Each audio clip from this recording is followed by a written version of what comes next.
अतिवृष्टीग्रस्त शेतकऱ्यांना न्याय मिळावा, शिवसेनेतर्फे तहसीलदारांना निवेदन सादर। सुरगाणा तालुका शिवसेनेच्या वतीने आज तहसीलदार कार्यालयात अतिवृष्टीग्रस्त शेतकऱ्यांना न्याय मिळावा यासाठी निवेदन सादर करण्यात आले।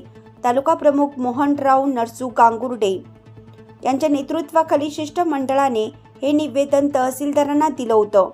या निवेदनात सांगण्यात आलं की विधानसभा निवडणुकीच्या काळात विद्यमान तसेच माजी सरकारने शेतकऱ्यांना सरसकट कर्जमुक्तीचं आश्वासन दिलं होतं, मात्र वर्ष उलटूनही याबाबत कोणताही निर्णय सरकारने घेतलेला नाही।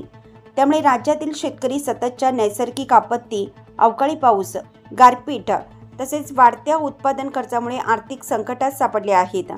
निवेदनात नमूद करण्यात आलं की शेतकऱ्यांना त्यांच्या पिकांना योग्य हमीभाव मिळत नसल्यामुळे अनेक जण कर्जाच्या ओझ्याखाली दबले गेले आहेत।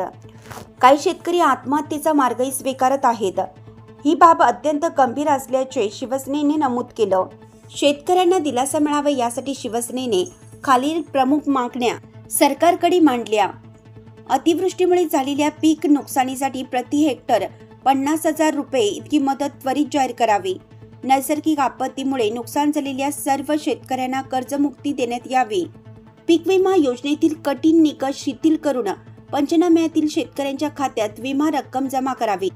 अतिवृष्टीमुळे घरे व जनावरांचे नुकसान झालेल्या नागरिकांना जुन्या निकषावर अडकून नये आणि तातडीनं पुरेसा मोबदला द्यावा।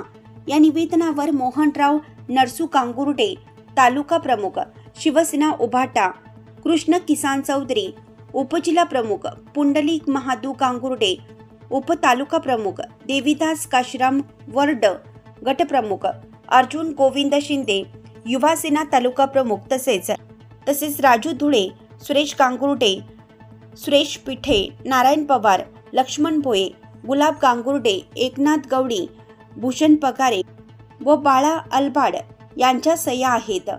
शिवसेनेने सरकारकडे मागणी केली आहे की शेतकऱ्यांचं जगणं सावरण्यासाठी तातडीनं कर्जमाफी, आर्थिक मदत व विमा रक्कम त्वरित देण्यात यावी, अन्यथा तीव्र आंदोलनाचा इशारा देण्यात आला आहे।